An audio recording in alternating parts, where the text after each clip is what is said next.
बिहार विधानसभा चुनाव 2025 की सरगर्मियां तेज हैं। सभी पार्टियां मैदान में दमखम दिखाने को लेकर जोर शोर से जुटी हुई हैं। इतना ही नहीं, इस बीच इंडिया ब्लॉक में अभी से ही पद और प्रतिष्ठा को लेकर चर्चा तेज है। यानी कि सीएम फेस को लेकर खींचातान तेज है, यानी कि खींचतान तेज है। सियासत के मैदान में अब एक नया दावा गूंजने लगा है। दरअसल इंडिया गठबंधन से ताल ठोक रहे मुकेश सहनी ने बड़ा ऐलान कर दिया है। उन्होंने कहा है कि इस बार महागठबंधन की सरकार बनेगी और बिहार के डिप्टी सीएम की कुर्सी उनकी होगी। सवाल उठता है कि क्या उनका यह दावा और दांव चुनावी समंदर में लहरें पैदा करेगा या सिर्फ सियासी शोर साबित होगा। इंडिया गठबंधन में सीएम फेस पर ही इतनी खींचतान जारी है। वहां सहनी ने खुद को भावी डिप्टी सीएम के रूप में पेश कर दिया है, लेकिन इंडिया गठबंधन में उनके समायोजन की जो स्थिति बन रही है वो 14 सीटों से अधिक नहीं पहुंच रही है। ऐसी स्थिति में वे क्या करेंगे? नमस्कार, मेरा नाम तन्मय है और आप देख रहे हैं अमर उजाला।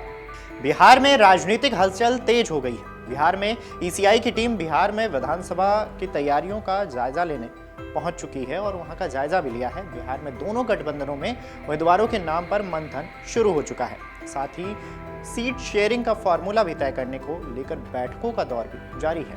वहीं दूसरी तरफ तारीखों के ऐलान पर भी आज स्थिति साफ होनी है। खैर, चुनावी सरगर्मियों की बात करें तो बीते दिन बिहार विधानसभा में विपक्ष के नेता तेजस्वी यादव के घर इंडिया ब्लॉक गठबंधन में शामिल राजनीतिक दलों की अहम बैठक हुई। यह बैठक करीबन 5 घंटे चली, जिसमें सीट शेयरिंग पर चर्चा हुई। इस मैराथन मीटिंग के बाद ही मुकेश सहनी ने उप मुख्यमंत्री बनने का दावा कर दिया।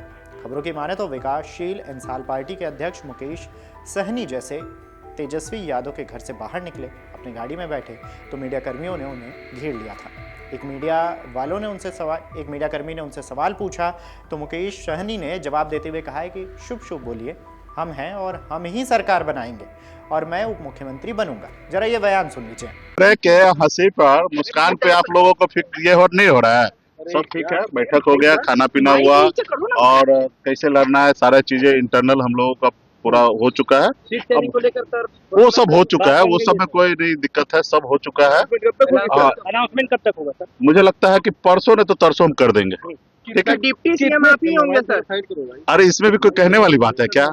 शुभ शुभ बोलो यार, हम हैं, सरकार बनाएंगे, डिप्टी सीएम बनेंगे। ठीक है, बात बन गई है। बात सब है। सर आपकी कितनी सीटों की डिमांड? प्रेस कॉन्फ्रेंस में एकदम ब्रेकिंग न्यूज चलाइएगा आप लोग, तो उसका इंतजार कर लीजिए। परसों प्रेस कॉन्फ्रेंस हो जाएगी। हाँ, परसों हो जाएगा। सर मीटिंग में सीपीआई पहले निकल गई सर, क्या वो उनकी भी सहमति है या नाराज? नहीं, सब सहमति है और सबका हो चुका है, सब चीज है। कुछ चीजें था तो हम लोग बैठ कर क्लियर किए, बाकी सब चीज सही है। ठीक है, कल सीपीआई सीपीएम भी दोपहर में आएंगे, फिर से एक बार कुछ सीट को लेकर वो सब करेंगे, मीटिंग 1 to 1 चलेगा, फिर कल शाम में आप लोग से मिलेंगे यहीं पे। एफआईआर को लेकर सर जो घुसपैठियों की बात चल रही है सर, उस पे कोई अपडेट नहीं आया महागठबंधन के बड़े नेताओं, आपका भी नहीं सर कोई?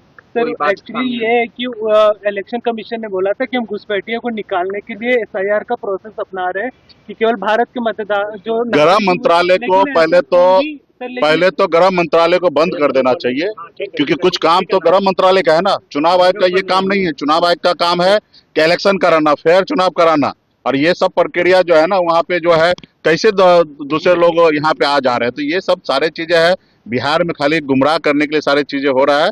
अब इस पे जनता को कोई इंटरेस्ट नहीं है, हम लोग को भी इंटरेस्ट नहीं है, हम लोग भी चुनाव में बताएंगे। ठीक है, चेहरे पर बात बनी है सर, सब हो जाएगा। परसों का प्रेस कॉन्फ्रेंस का इंतजार। इसके आगे उन्होंने कहा है कि महागठबंधन में सीट शेयरिंग लगभग फाइनल हो गया है और 1-2 दिन में प्रेस कॉन्फ्रेंस करके बताएंगे कि किसे कितनी सीटें मिली हैं। बैठक में सभी दलों की शंकाओं का निपटारा किया जाएगा और अगली बैठक में चुनाव उम्मीदवारों के नाम फाइनल करके घोषणा की जाएगी। बता दें कि बिहार में इंडिया ब्लॉक का नेतृत्व लालू प्रसाद यादव की पार्टी राष्ट्रीय जनता दल कर रही है। इसके अलावा महागठबंधन में कांग्रेस, विकासशील इंसान पार्टी यानी कि वीआईपी, सीपीआईएम और सीपीआईएमएल यानी पशुपति पारस गुट के राष्ट्रीय लोक जनशक्ति पार्टी और झारखंड मुक्ति मोर्चा भी शामिल है। यानी कि कहले की दावा किया है कि महागठबंधन में सीट का फार्मूला यानी कि बंटवारा लगभग तय हो चुका है। उन्होंने कहा है कि मंगलवार 7 अक्टूबर को कभी भी प्रेस कॉन्फ्रेंस कर सीट की आधिकारिक घोषणा की जा सकती है। वहीं सीपीआईएम नेता लल्लन चौधरी ने स्पष्ट किया है कि तेजस्वी यादव ही मुख्यमंत्री पद का चेहरा होंगे। इस पर सभी दलों की सहमति बन चुकी है। खैर, बात अगर मुकेश सहनी की हो रही है तो आपको बताते चलें कि बिहार में साल 2020 में हुए विधानसभा चुनाव में 28 अक्टूबर 2020 से 7 नवंबर 2020 तक आयोजित किए गए मतगणना 10 नवंबर को कराई गई। यह मुकाबला सत्तासीन एनडीए गठबंधन और महागठबंधन के बीच था। उस समय एनडीए में भाजपा, जदयू, हम और वीआईपी शामिल थी, जबकि महागठबंधन में राजद, वाम दल और कांग्रेस शामिल थी।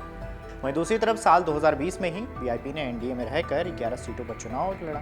इनमें से 4 सीटों पर जीत हुई।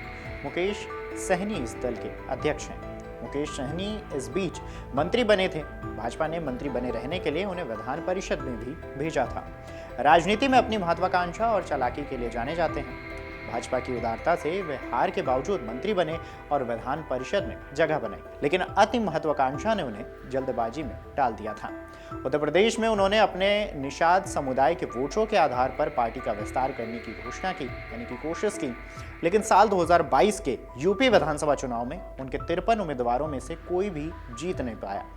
इस दौरान उन्होंने भाजपा और योगी आदित्यनाथ के खिलाफ बयान भी दिए, जिससे एनडीए में उनकी स्थिति कमजोर हो गई। जुलाई 2022 में भाजपा ने उन्हें विधान परिषद में रिपीट न करने का निर्णय लिया और मुख्यमंत्री नीतीश कुमार ने उन्हें मंत्रिपरिषद से हटा दिया था। राजनीतिक सफर में सहनी कई बार महागठबंधन की ओर और तेजस्वी यादव के साथ जुड़े रहे।